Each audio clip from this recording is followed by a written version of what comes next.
So good afternoon, November the 21st, 2013. This is CISG114, Section 2, Web Technology. And today is day number 20 in week number 10. So let's get started with a new microphone.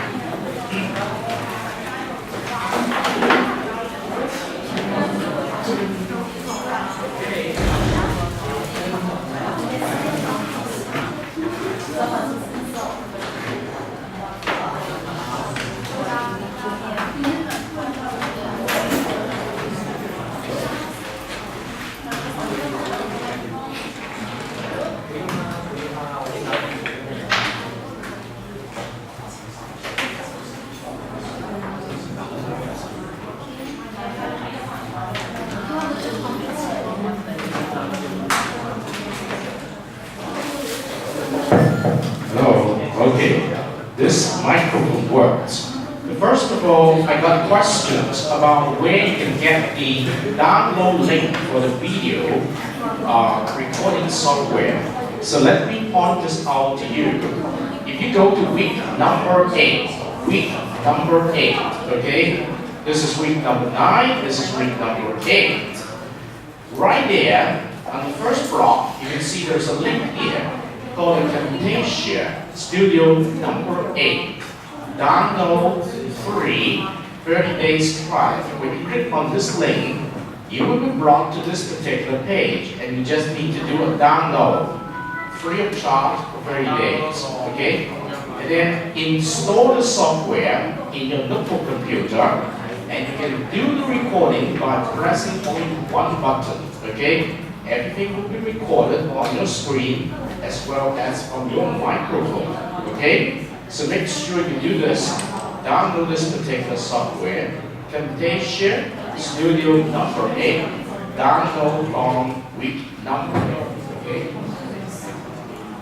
And so today, there's always something wrong with the microphone. Okay?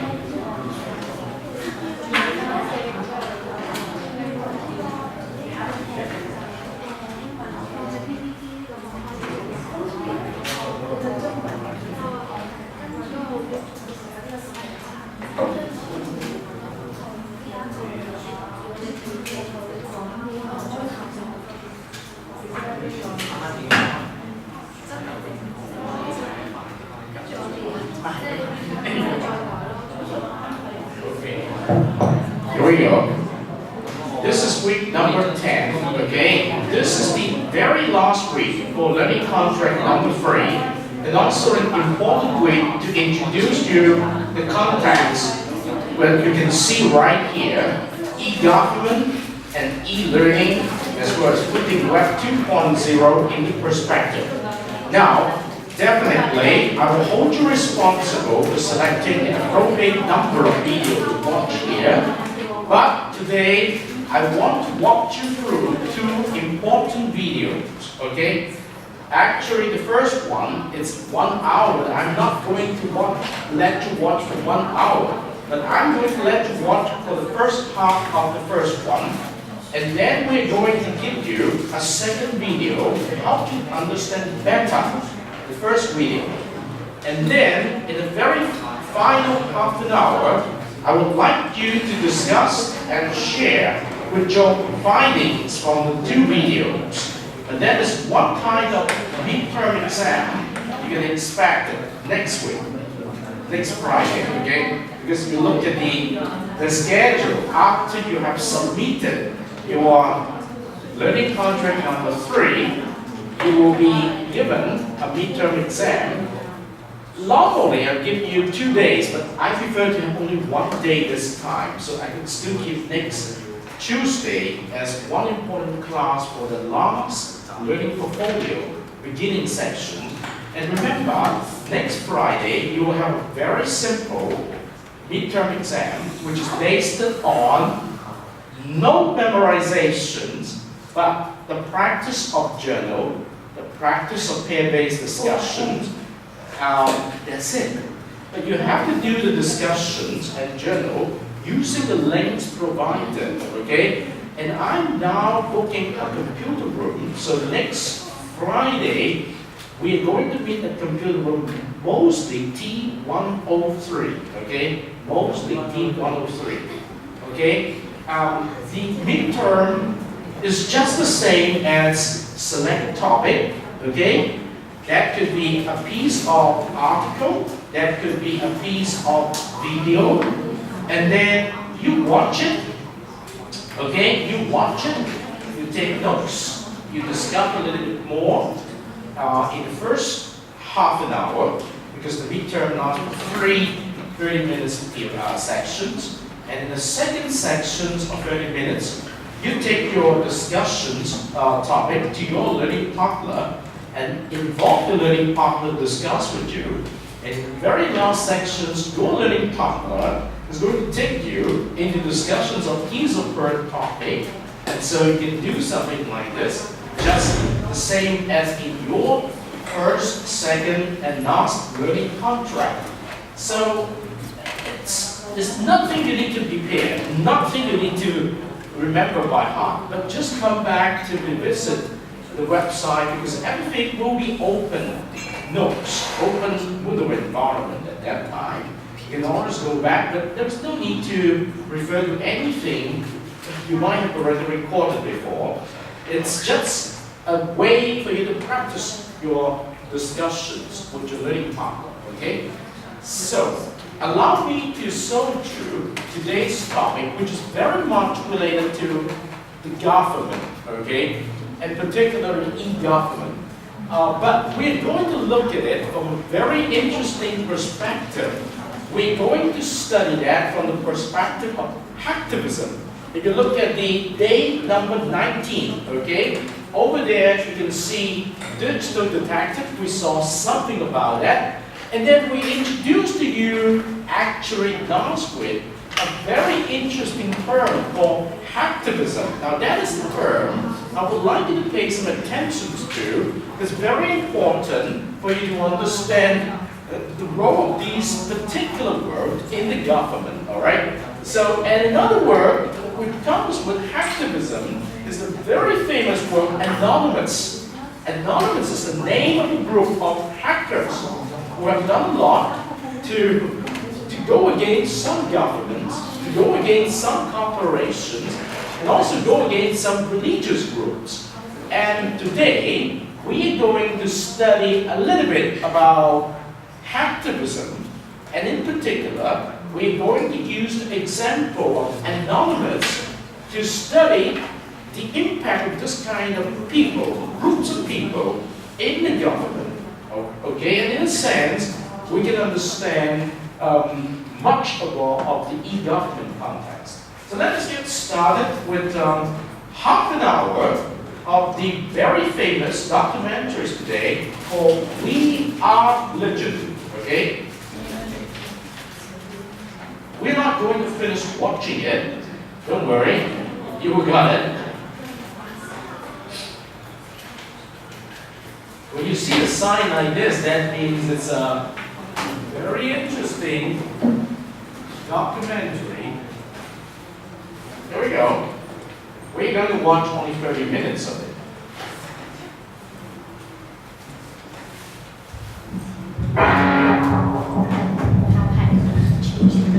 The computer hacker group Anonymous is claiming tonight that it took down the website of the Federal Appeals Court in San Francisco this afternoon. They took down Senate.gov servers, they've taken down HB Gary. Sony's claiming they did $150 million worth of damage. So many confidential files that tonight, because of these hackers, can be in the hands of anyone. Visa, MasterCard, the PayPal situation. The criminals who hacked into Sarah Palin's private email.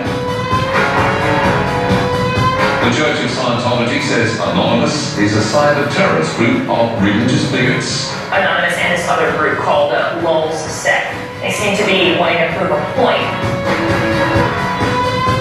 Anonymous kind of was like the big, strong, buff kid who had low self-esteem. And then all of a sudden, punched somebody in the face and was like, holy shit, I'm really strong. And Anonymous calls itself the final boss of the internet.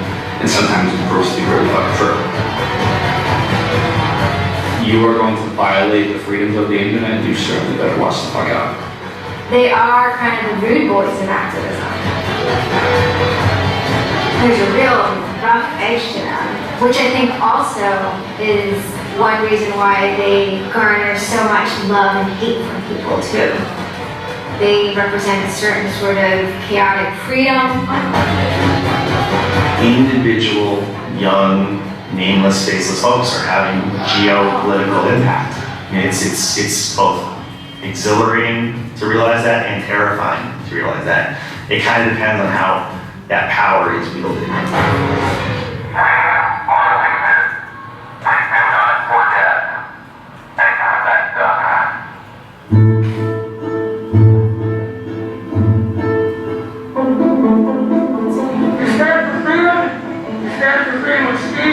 Power of the people, the ability for them to protest against the government, to right wrongs, no censorship, especially online, but also in real life.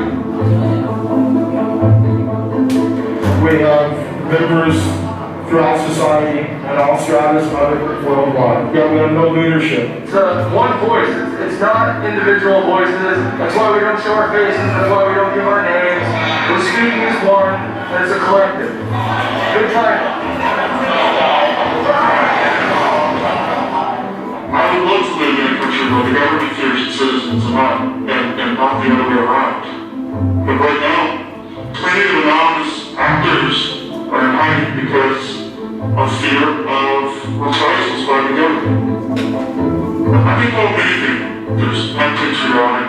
We're just a bunch of children sitting in some contract basement. I got called a terrorist sympathizer. We've been called kids, we've been called cyberbullies, we've been called hooligans, and you know, sometimes those words aren't entirely unfair, but this is a serious political movement. No one, you know, in the general public really seems to get it. What they don't seem to get is that the ability for Anonymous to be everything and anything is its power.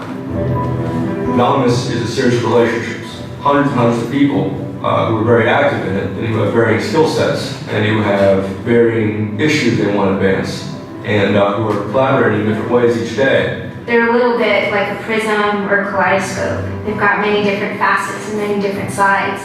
Of course, when you spend enough time with them, you start to get a sort of feel or texture that's not just random, right? Yet it's very multifaceted, very rich, which does span from the quite lighthearted to the very, very serious. Bob Dylan had a line in the song saying, to live outside the law, you must be honest.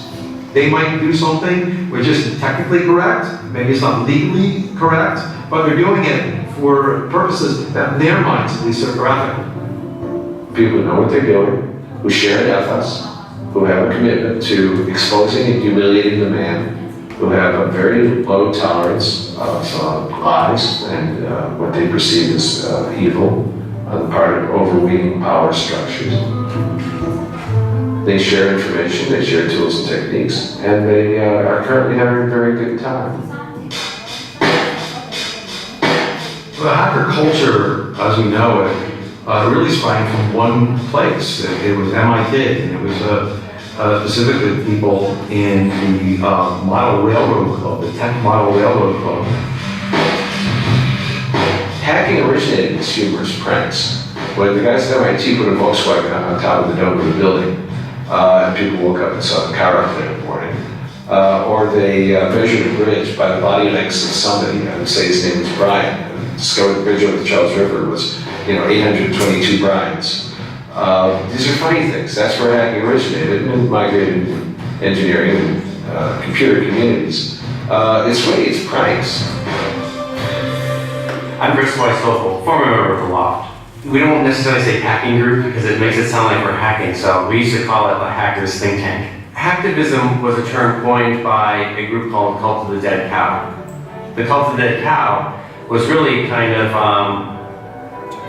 sort of like a propaganda type of organization. They had a guy who's the minister of propaganda. They're kind of merry pranksters. Like everything they did was completely over the top. One of the guys there coined the term hacktivism because he saw one of the things his group was doing, which he called hacktivism, was writing software that people in other countries could use to communicate securely, even if their government was spying on them. So the principle was freedom of expression. It was everyone should have access to the internet. Everyone should be able to communicate and get their message out on the internet. Even more important in countries where there was oppressive regimes, that if you said something against the regime, they would come and take you away, and you weren't saying it anymore. Just like in traditional activism, it spans the full gamut from sit-ins or pickets to actually spiking trees and pouring sand in the engines of construction vehicles. I mean, there's real sabotage. The same thing does all fall under the activism label. There is a spectrum. There's sometimes a strong anarchist flavor to it as well. It's resistance to authority and those who would impose groupthink and group behavior on people, which was rightly perceived to be a consequence of the digital revolution, as was used by people in power to do hacking on behalf of righteousness and to redress the grievances of the world. Lance lowered Don Quixote on his horse, nag though she was, flying at the windmills of modern life. Anonymous grew out of what's known as 4chan.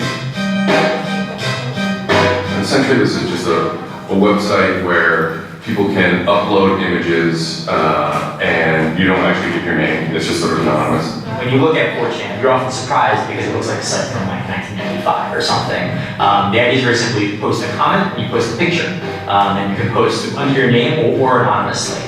And it's separated into boards about particular topics. So there's a topic on anime, there's a topic on weaponry. There's like a 4chan board for origami, and you just upload interesting pictures of origami.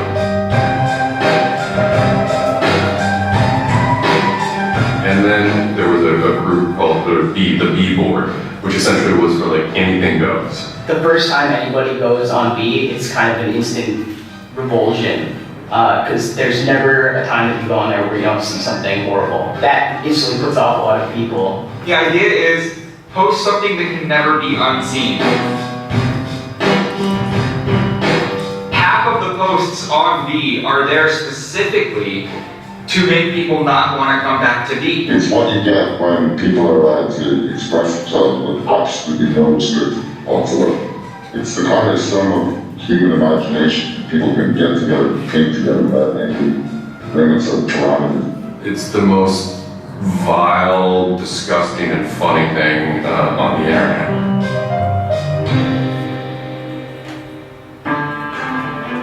One of the important things about 4chan is to have a thread that really explodes and lasts for a long time.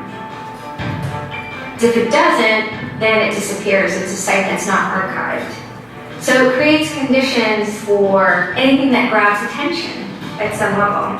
And so humor and grotesqueness as a result are quite good for that. I'd rather just be referred to as anonymous, I guess, in any interviews, because I have some knocks out on me. 4chan is just where I'll get to. I grew up on it, now I live there. That's just what I did.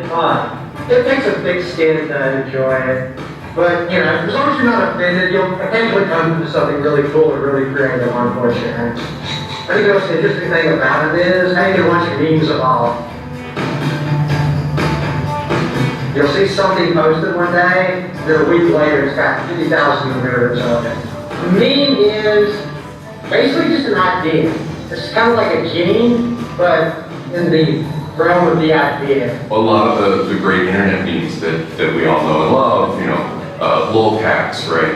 Little cats doing funny things, and then they have, an ass cheeseburger, right? All that stuff seems to start in this like petri dish that is 4chan keyboard.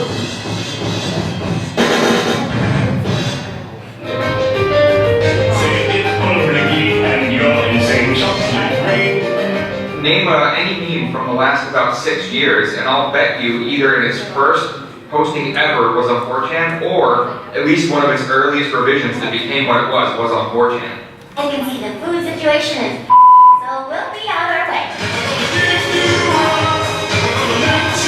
It's basically the best breeding ground for internet culture, as far as I'm concerned.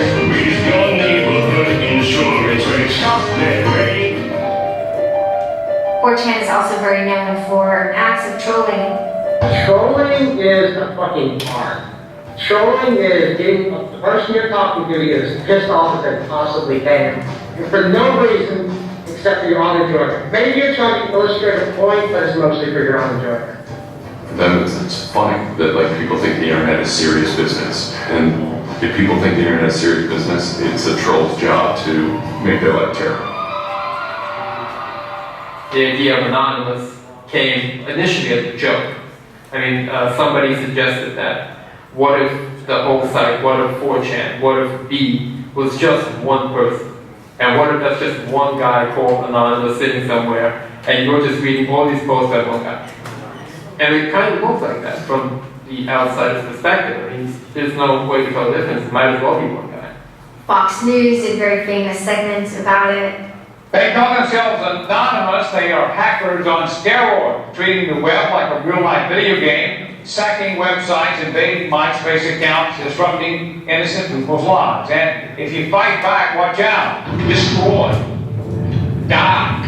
Attack. Threats from a gang of computer hackers calling themselves anonymous. I've got 7 different passwords and they've got them all so far.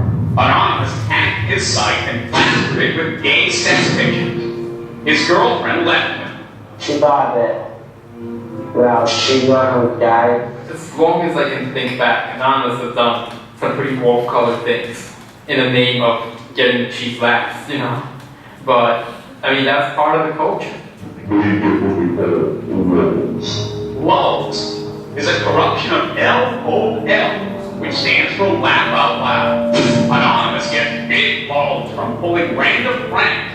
For example, messing with online children's games like Habbo Hotel. Habbo Hotel was this online community where you had an avatar and you walked around and talked to other people. It was kind of like an early version of, World of Warcraft or Second Life or any of those virtual worlds. What the people on B did was invade Habbo Hotel, created, thousands of avatars. They all had this one uniform of a black guy with a big afro, wearing a black suit. And so there would be thousands of these people, black guys, black suit, huge afro, walk around this world, and they would do things like form a swastika out of themselves. And I think that was a real landmark because it was when they were able to see that, they can use their numbers to do something really interesting and really disruptive. So we walking entrance to their pool, and that just pissed them off so fucking much.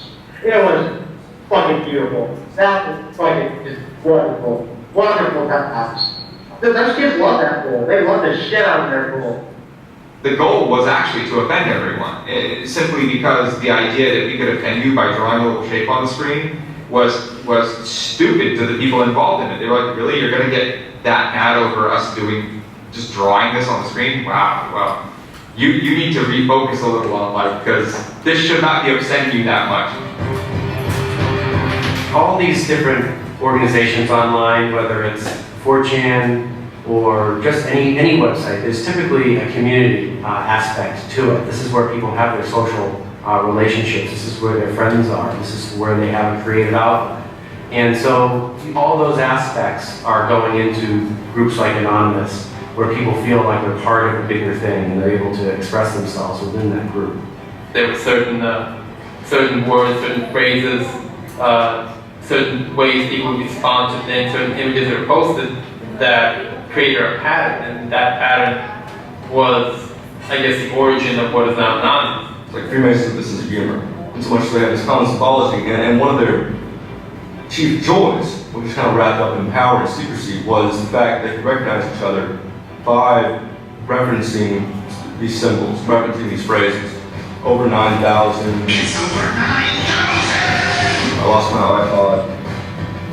Mudkips, anything involving mudkips. So you have this weird sort of international culture developing with people across the world, wherever they may be. In late 06 and into early 07, there's a bit of a sea change where instead of just posting a bunch of content or randomly saying we're going to go over to some website and post a bunch of dirty comments against someone, it becomes a little more organized. Welcome to the Hal Turner Show. They went after a guy named Hal Turner. I'm being discriminated against because I'm white. Hal Turner was a neo-Nazi who was big online and had a podcast. I think that the 14th Amendment was not ratified properly, but I think therefore it is still okay to have Negroes as slaves in America. The first time I heard about Al Turner is he was knocking somebody on 4chan. There's a million neo-Nazis out there. But he started picking on our dudes, so we had to go to our dudes' fucking defense, and it just so happened that he was a neo-Nazi, so that's a bigger reason that he's a fucking dickface. Why are you calling from? Alright, Pedro. Spit, don't call. He was a horribly racist radio personality who seemed to handle it well when you called in. Like, he could handle being berated by Anonymous. And that made it very interesting. It made it a bit of a challenge.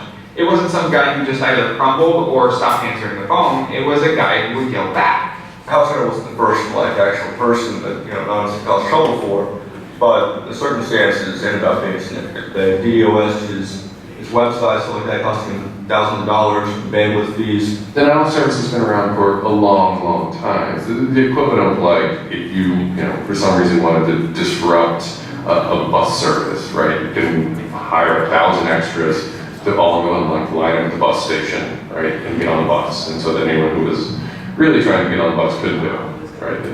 It's as simple as that. When you stop trying to visit, website goes back up, no permanent damage. We did asking, because then we kind of trolled him in real life. We said, can't lift pizzas to his house. We signed him up for escorts on Craigslist. We sent a bunch of pallets of industrial materials to his house, which he ultimately had to put the bill for. And basically we destroyed his ability to pay for his radio show, and that took him off the internet. And then they ended up getting some real hackers to help them out. Like, this wasn't sort of pranks. They actually were able to get into Al Turner's private servers and his mail servers and find some interesting emails that he was serving as an FBI informant, which, if you're a right-wing neo-Nazi, is not a good thing to be. And obviously him being the FBI informant, but also his reaction, his sort of douchebag reaction to the raids, damaged his credibility within the white nationalist scene, which is a shame. Al Turner's gone and prosecuted by the feds for threatening judges. What follows is a period of confusion and anger amongst the original anonymous people, the sort who want to keep anonymous this nihilist little, ridiculous group, are upset that now, the most terrible thing on the internet is now becoming a force for good all of a sudden. Like Vitaly, and my handle is Seth Dude. Now, this is January 2008. Anonymous is strong now. We're not a little dinky fucking group anymore. Like, this is like millions of people worldwide and we're watching. And then Scientology stepped in with a big target on his chest. A video came out of Tom Cruise. It was supposed to be like an internal Scientology video, talking about secrets of Scientology. Being a Scientologist, when you drive past an accident, it's not like anyone else. As you drive past, you have to do something about it because you're the only one that can really help. Talks about it, the only one who can stop, bad things from happening, and so this is kind of widely mocked up online. It circulated like wildfire. Instantly, the Scientologists post a DMCA, Digital Millennium Copyright Act. And this is a way that if you own content, you can go to video sites, upload sites, and have your content pulled when someone uploads it illegally. So Scientology is always at odds with the internet, always trying to legally bully people out of fucking them over on the internet. They always did that. And then here they are trying again, because you know what? Anonymous saw that, and they said, oh, you guys just fucked around badly. Like, you're trying to censor our internet. Like, you're trying to take a joke away from Anonymous. Like, you don't do that. A few anonymous people on 4chan posted, hey, we should grab that video and post it on a few other sites. What followed was, this is termed called the Barbra Streisand effect. And this video, as they were attempting to suppress it, went everywhere. Everywhere you look on the internet, you were gonna stumble upon this video. Actually, Docker, the site that I worked for, was, I think, the first one to put it on the website, and we got in a huge legal battle with Scientology who wanted us to take it down.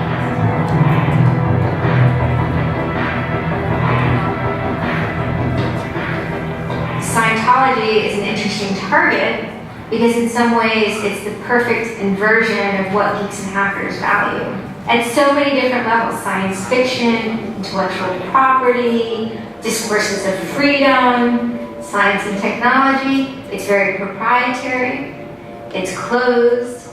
And so in some ways, if you had something like a cultural inversion machine and you stuck geeks and hackers in there, you get something that looks a lot like Scientology. So it's quite offensive, and there's a real pleasure in attacking your perfect nemesis. And people who knew what Anonymous was to begin with were like, oh my god, Anonymous is going to go to war with Scientology. This should be really interesting. Especially because it's two weird-ass groups. I mean, I've been an Anon for a long fucking time. I know Anonymous is really strange. They're... Okay, at this point I want to pause you because we are almost half an hour into this documentary. You got some ideas what exactly is meant by hackers, okay? You got some ideas what they are doing. You got some ideas why the government's afraid of them, in a sense. Now let's go back to our topics here. We talked about e-government, okay? Well, e-learning is the same topic. And we introduced this term hacktivist somewhere last week. And today we let you watch portions of this documentary released just last year called We Are Legion, okay? And now I'm going to give you an interview to the director of these documentaries, Brian Laffenberger, okay? And so this is about 20 minutes. So with that perspective that you gather just now observe, okay? Try to see if you can interpret what he's telling you in this interview. I'm just walking you through a very interesting exercise where you have to do observations, interpretations, and in the end, applications through discussions in your table. Now, get ready. There's about 20 minutes of the interview.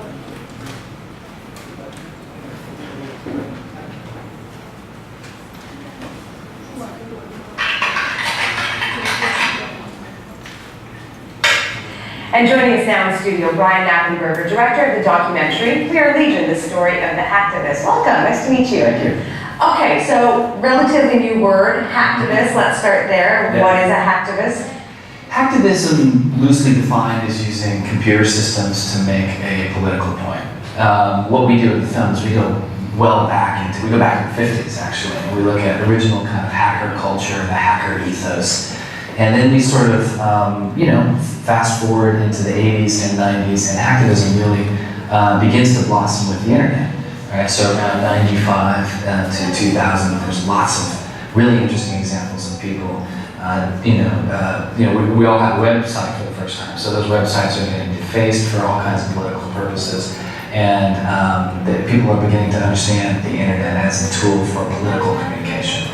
And so we chart a couple of the really high points of that, and then we get into the group that most people know today, but certainly get the most attention today, which is Anonymous. Okay, we're going to talk about some of the high points and low points of the evolution of hacktivism.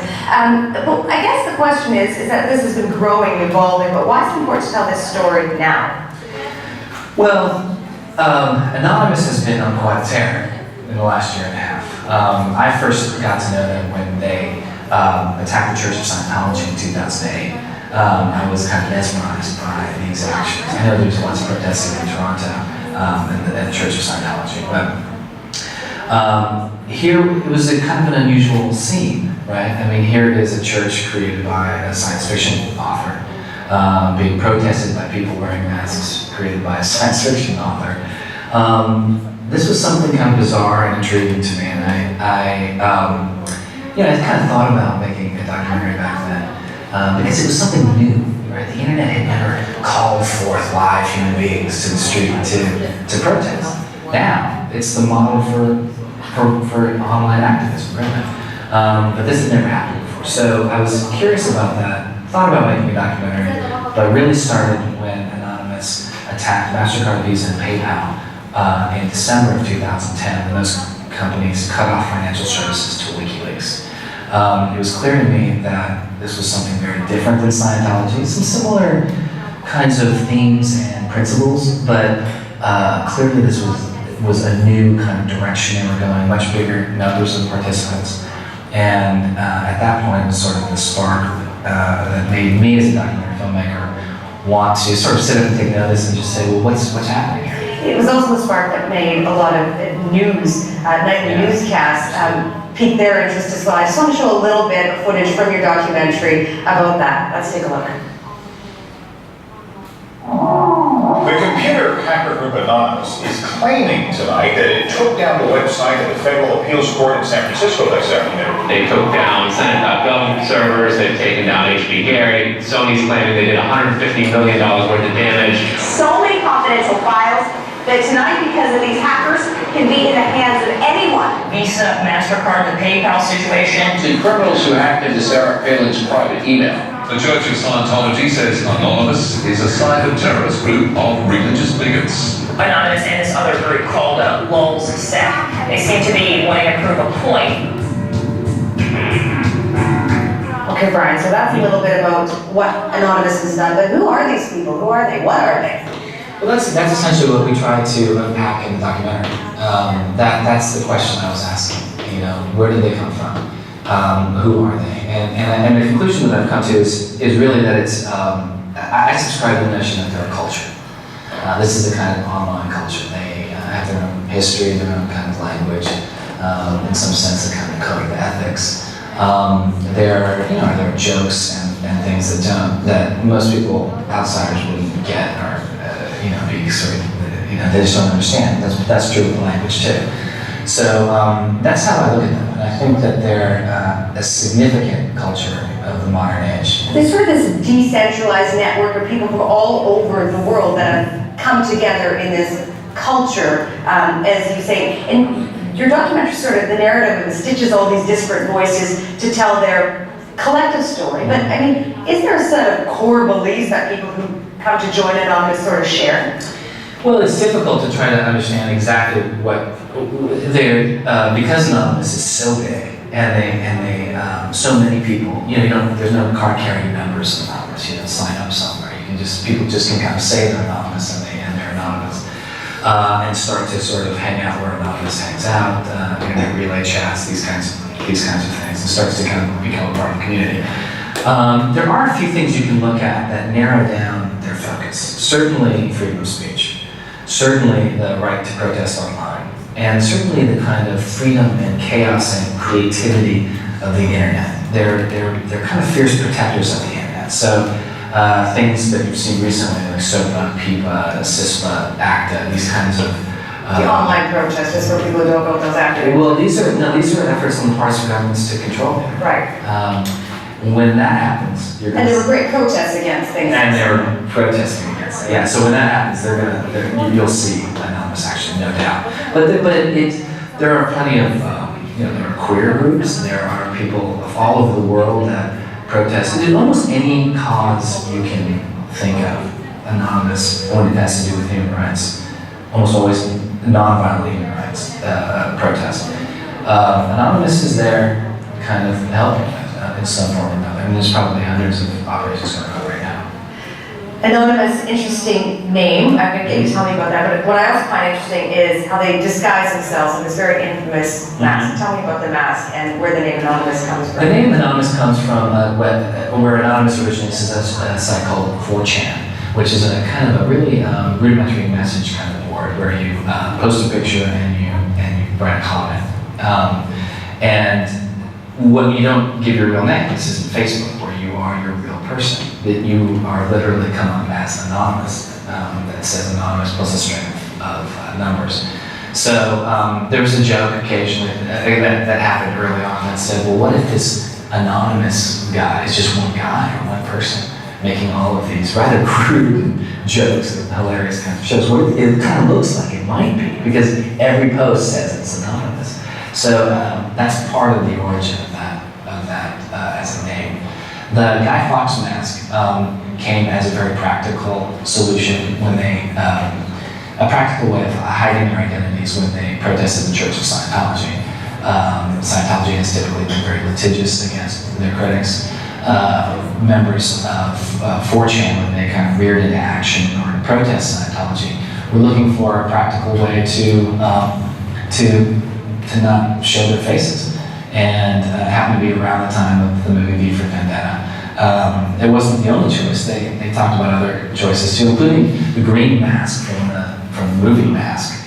But for a lot of reasons, they already had a kind of joke about the Guy Fawkes mask.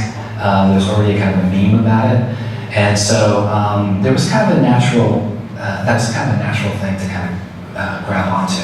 They also did really interesting research like all around the world. They looked at how easy it would be to get that mask. So if they did protests all over the world, what mask could they practically get? I guess it also speaks to sort of V for Vendetta as a sort of movie, has a sort of zeal of revolution. So it wasn't just an arbitrary, hey, there's lots of this mask available on the market. There's that too, for sure. I mean, if you watch the movie V for Vendetta, particularly the end scene, where they all kind of show up in mass to, a large group of people going against a bigger thing and winning a bigger government. This is how Anonymous sees themselves in a lot of ways. So certainly there's some crossover there.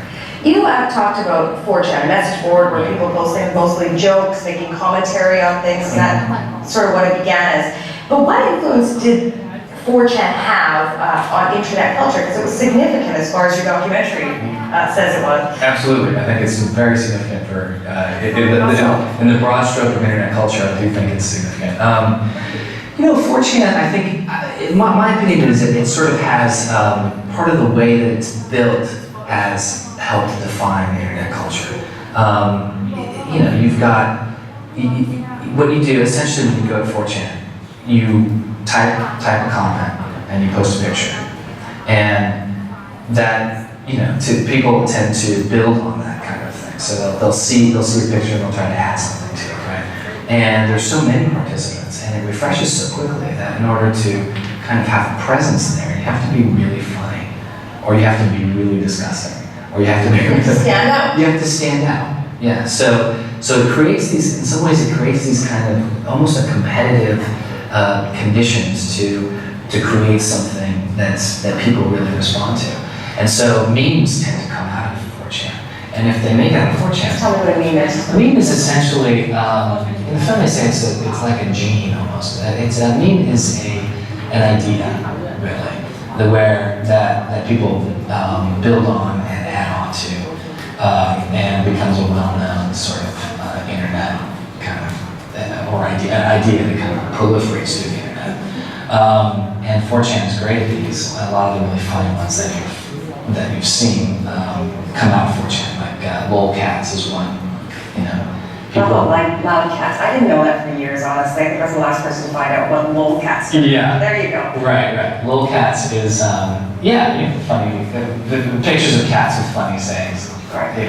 How does a site that's about, hey, funny cats, yay, sort of make the trajectory into an entity that we know as anonymous? How do we get from point A to point B, C, and D? Right. Well, that's what we do in the film, right? We look at this group that was sort of based in this kind of pranking online, funny, disgusting, over the top kind of internet culture, and we trace that, act by act until where we're at today, which is more kind of, I think I would call Anonymous probably the most important, the most important civil disobedience movement of our time. How do they get from lolcats to that? There's a picture that has come out recently of the Polish Parliament, where a picture of the Polish Parliament and everybody in the Polish Parliament holding up Guy Fawkes masks in solidarity with Anonymous. So this is a group that started with lolcats and got there. So essentially, our documentary in terms of internet culture and internet protest now, Anonymous is. It was at WikiLeaks, I think, though, that for most people, or for a lot of people, it was the first time they really sort of heard about Anonymous. Mm-hmm. Remind us what Anonymous, why it supported WikiLeaks. Why Anonymous supported WikiLeaks? Well, Anonymous, the actual protests were when MasterCard, Visa, and PayPal in December of 2010 cut off all the same thing, including Amazon, cut off financial services to WikiLeaks, that was the primary way that WikiLeaks earned money and operated. So this was a devastating thing for WikiLeaks. Anonymous saw that as a restriction of information, a restriction of speech on the internet, and they roared into action and attacked those companies. Explain the attack. The attack in this case, a lot of people hear MasterCard, Visa, and PayPal and go, oh, they're stealing my credit card numbers, right? Which wasn't at all. You know, the term hacking is kind of broad and people assume that they're breaking in and stealing things. The attack actually was a denial of service attack, which means essentially a denial of service attack. In the film, we talk about it. If you, we make the example that, you know, if there was a bus station, you want to disrupt service in the bus station, you might hire 1,000 extras to just kind of come in and flood the bus station, so nobody who's really trying to get on the bus could actually do it. That's essentially what a denial of service attack is. It's overwhelming a website with so much traffic that it shuts down or it slows down. And of course, Anonymous has sort of technological tools that amplify their presence even more. They call these low orbit ion cannon. But essentially, a denial of service attack, a lot of people have compared to a virtual sit-in. And we're following what we call the Anonymous 16, which are now facing charges for those attacks specifically. And you know, I think the contention is that this should be a legitimate form of protest. There have been cases where, and particularly in Germany, where decisions have been. I think in Germany, the decisions were put off, assuming that this could be thought of as a legitimate First Amendment activity. If you not that it necessarily should be legal, but if you shut down, say, a street corner in protest of the war, you may spend a night in jail, you may get a $250 fine. What the Anonymous 16 is facing is a $250,000 fine and 15 years in prison. So, and the distinction is important, that they're not breaking in, not stealing your credit card numbers. They're slowing those sites down. And they're slowing down sites like Visa.com, which my guess is you may have 2 or 3 Visa cards, but you probably have never been to Visa.com, their homepage. So these are largely symbolic acts in protest. It seems to me a bit like this is, the modern day of David and Goliath, but it's a bunch of David saying and Goliath, this sort of corporations and their, hold on all of that. Is that essentially what the sort of, you talked about the culture of Anonymous, and that's sort of the ethos of them? That's part of it. I don't know if you can narrow it down that much, but you can't, they are they certainly, a good example is the recent protests against SOPA. I think, my take is a lot of people that I've talked to, including Okay, I think it's point enough for us to stop right here. And I think it's enough information for you to think about this. First of all, think about the web technology. Second, think about the spontaneous movement of the people joining together as this group called Anonymous. Third, think about the government. Normally, the governments will be very much cautious about things like this happening. But is there any way they can handle this, control it? Well, use the example of our greater China, and you can think about more about this. I would like each table now in your group to spend not more than 10 minutes time recapturing something from the documentary and recapturing something from the expositions of the director of the documentary, and use that as the basis to ask, what can you learn from this very interesting story of the hacktivists, okay, based on the definitions provided so far. Okay, try to make some sense of it. Now, what are the possible observations? What are your possible interpretations? And what are your possible applications from this story? Okay?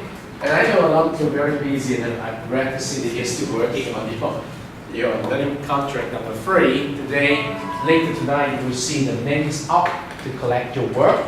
Okay? But this is a very interesting story to conclude our 10 weeks of study on this web technology. Although in a sense, conclude means put together a story which has a little bit of the different elements in what we have studied and try to see if you can make some sense of it. All right? You have 10 minutes time.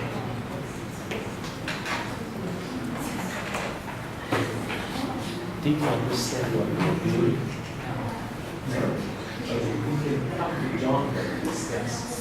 That is a way to learn, okay? It's very interesting. What's the story?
It's also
we don't have a final. We just work for final example. We work for the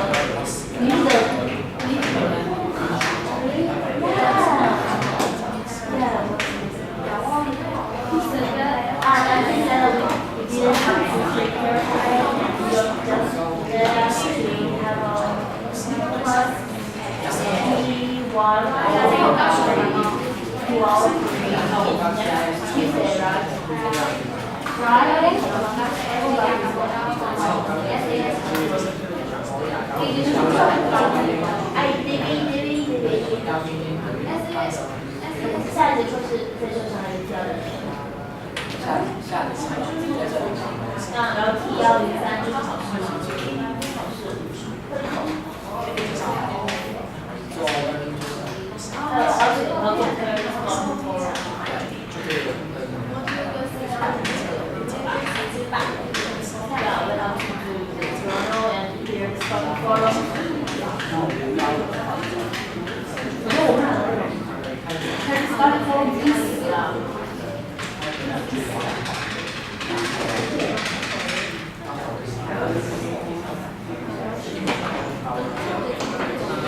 Where?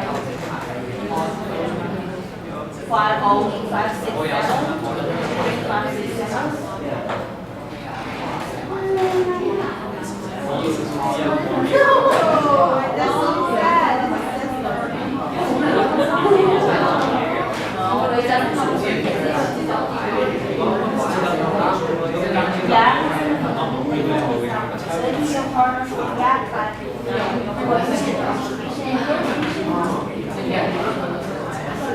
No, let's talk about something useless. No,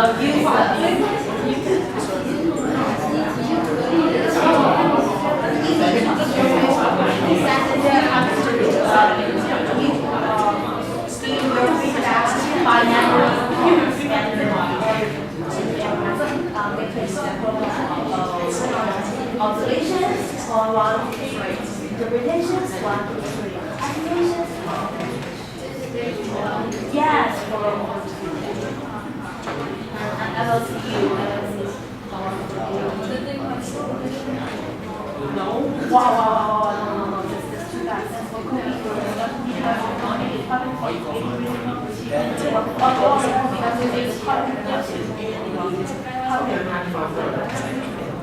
最好的。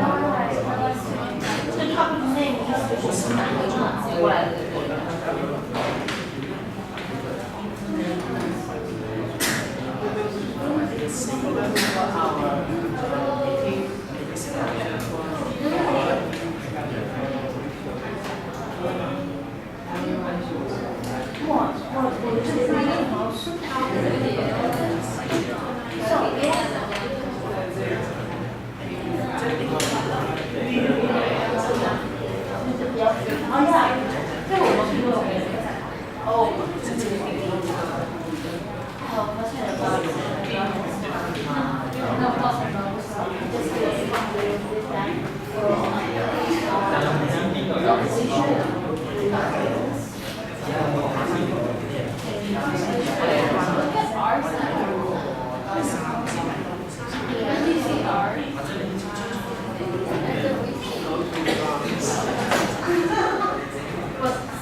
我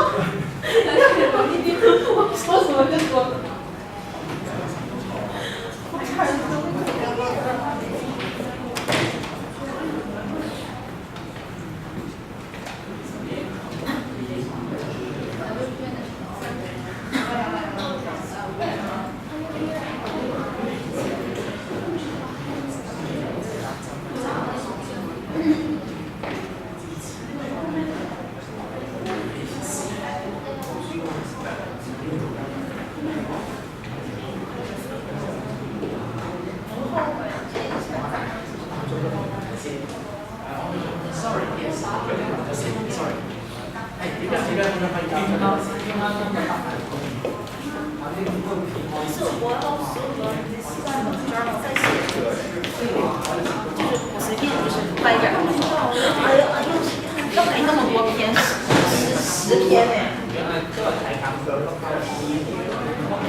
When we just discuss here and list the comments to the team.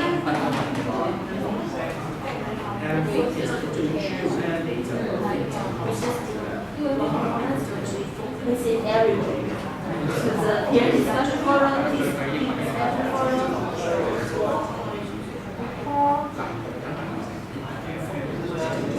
对啊，跟你俩不一样啊。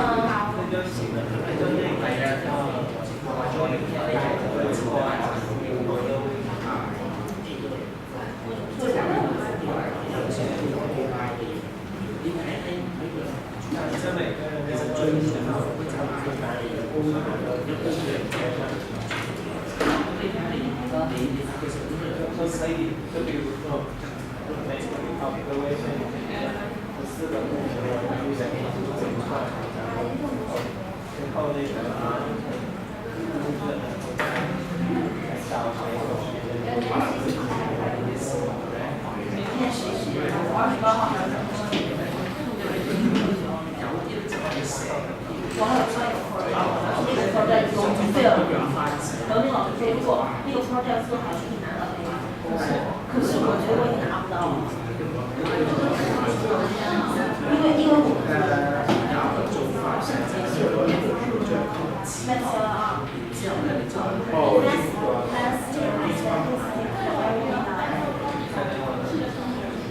但是那个课就每天都很问大家就是建议到必须上。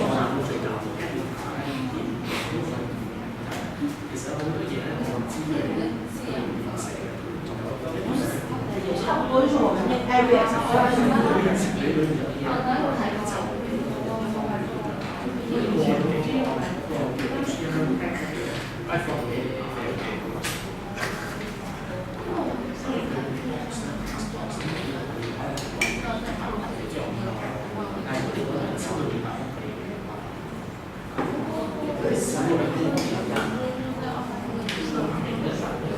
Yes, next group 係 hidden group。Finish. Should have to write 2 reports for the learning contract 3 and another for the Oh, the two parts, the learning contract 3, right? So the first class is what we call based on the selected proposal. And that we definitely have to provide a PBL report for the whole group.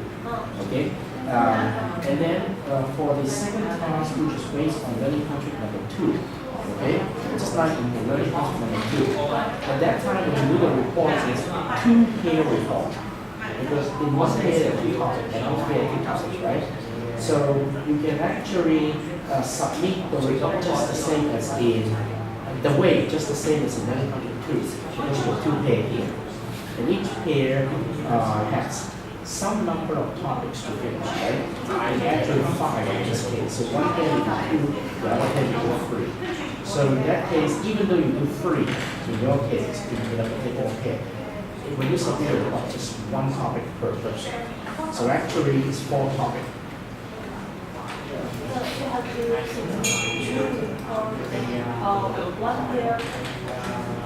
No, first of all, you have to distinguish which task you're doing. If you're doing task number 1, only 1 report. Everybody in the same team will submit the same report, and then it's a PBL report. Okay? Now, if you're doing task number 2, which is supposed to be done the same as the learning contract number 2, at that time the report is what? The peer discussion report. Right? Because you have 5 topics divided among 2 pairs. So 1 pair, 2 topics, the other pair may be 3 topics. But no matter 2 or 3, when you submit the peer discussion report as an individual or as a pair, you just need 1 topic for each member in the pair. I actually didn't use some allowance. You can submit 1 team report with 4 topics, or 2 pair report, each pair report with 2 topics. That's it. Just the flexibility, just like in the secondary contract. Because some students ask me, if we submit 1 team report with 4 topics, how many pages? I said, well, not more than 2 times the individual pair report. That's what I said. In the individual pair report, remember in the secondary contract, you have 2 topics, right? At that time, I say, 1 topic not more than 3, 2 topics not more than 6, something like this. But actually, I didn't have a fixed rule. I just say, don't give me 100 pages. I can't read 100 pages, so basically, between 5 and 10 will be as a team. Make it concise. Don't believe that the more I'm going to get, the more it's better.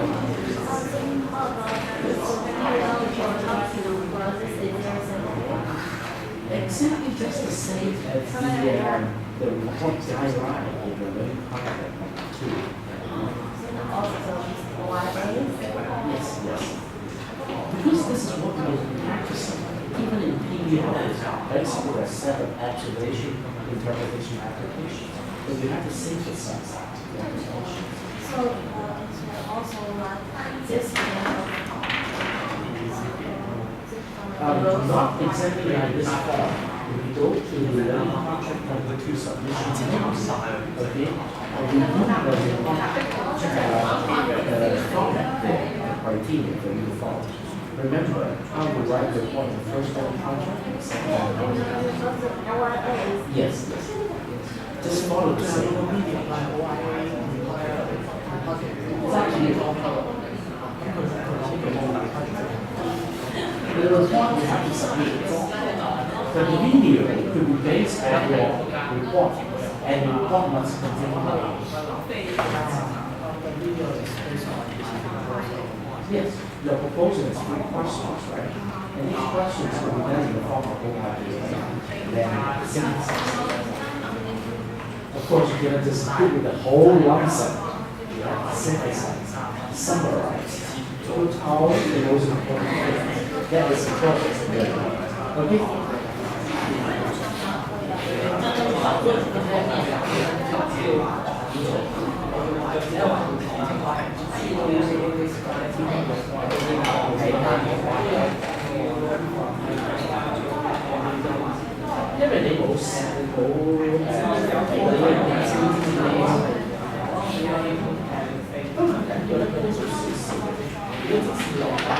係啦，咁就差唔多就創意咁啊，你記得我哋之前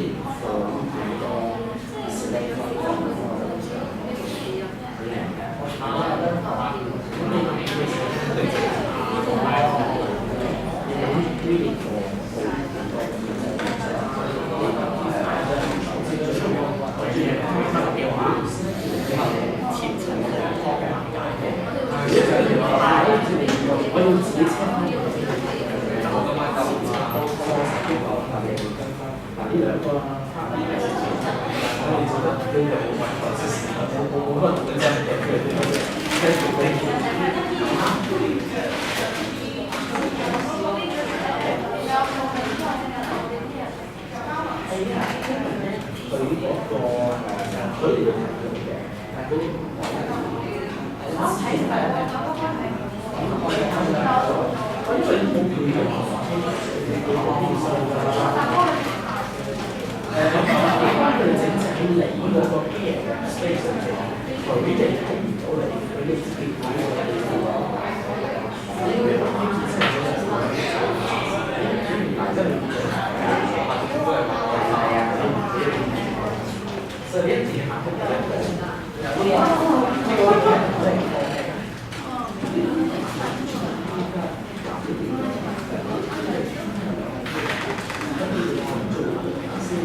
Okay, let me just, have I done the attendance check? No. Let me do the attendance.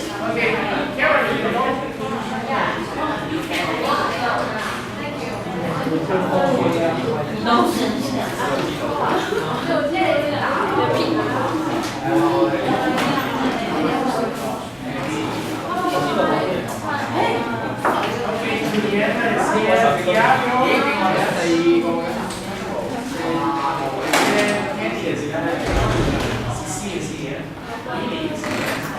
CISG114.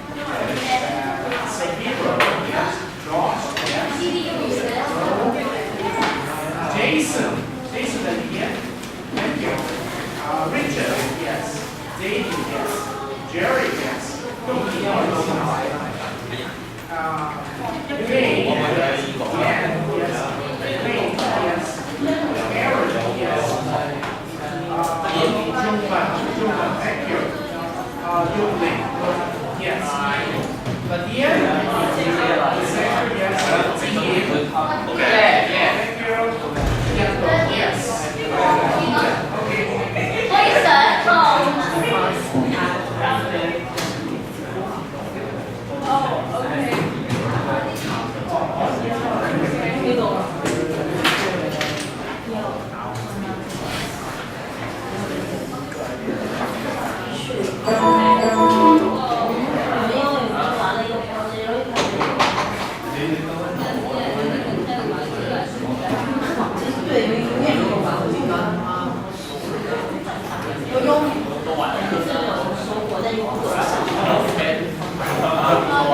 第一个并没有说上学 CISG。That's actually my brother's birthday. 你的那个糖是真勇的。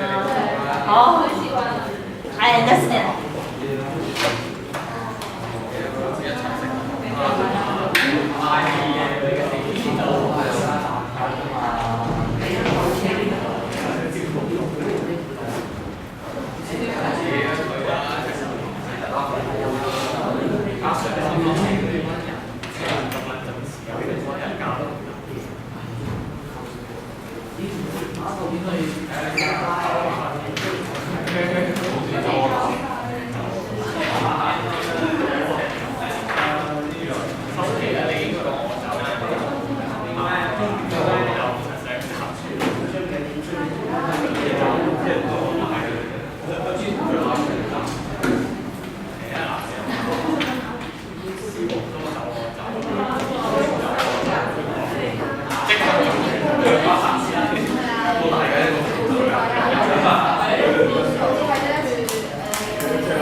Well, that's it for today. CISG 114 Section 2 Web Technology and Life on day number 20, November the 21st, 2013. Okay, until next week.